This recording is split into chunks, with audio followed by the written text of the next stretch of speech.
So part C says to sketch an approximate graph of speed versus time from the time the filters are released up to the time t is equal to t, big T, though the filters have fallen the distance y. Indicate time t and vertical speed v, or terminal speed vt on the graph.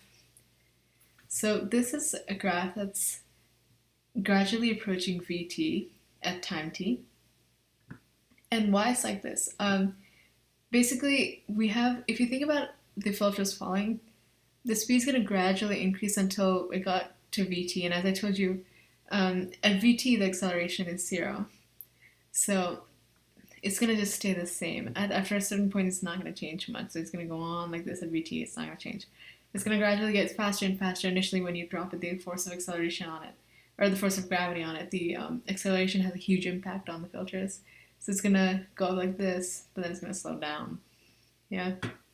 You can use this equation to kind of visualize it, because there's a v squared here, and then this is a. So if you think about it for a minute, like it's going to gradually go up until it reaches vt. You can also just picture it and figure it out like that. It's something like that will give you the points. And part 2 says, suppose you had a graph like the one sketched in CEI that had a numerical scale on each axis. Describe how you'd use the graph to approximate the distance y. So this graph, if you wanted to use this graph to find the distance y, remember that if you find the integral of a graph, like we have this graph here from vt with respect to t. If you just took the area under this graph, you'd find x. That's what the integral gives you. That's what the area under a graph gives you. It gives you x, and by definition, x is equal to the integral of v with respect to t. That's basically what they're asking here, is really just like a definition of y. They all seem like a lot of textbooks. It's just y is equal to the integral of v of t dt from 0 to t. That's just what, and it basically just means the area under the curve. You can write either one.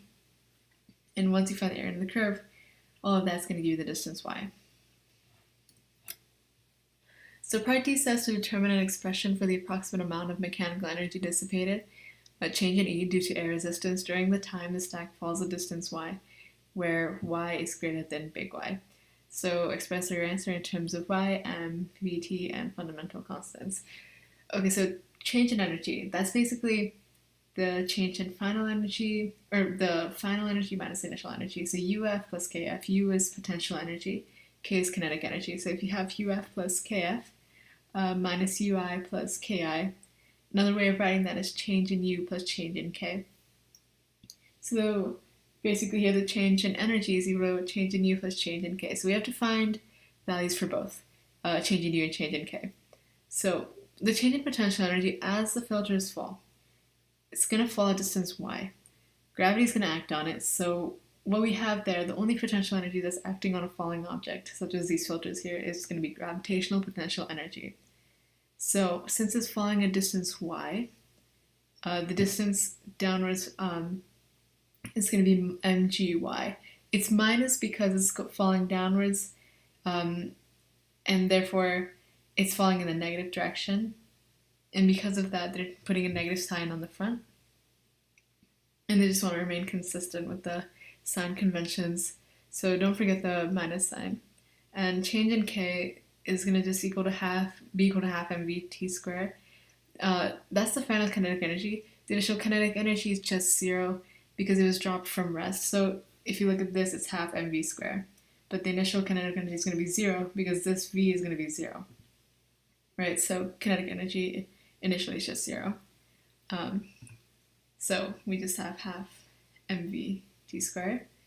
So then the change in energy, if you plug that back in, we'll just have half mvt squared minus mgy. So that's all for this video. Thank you for watching.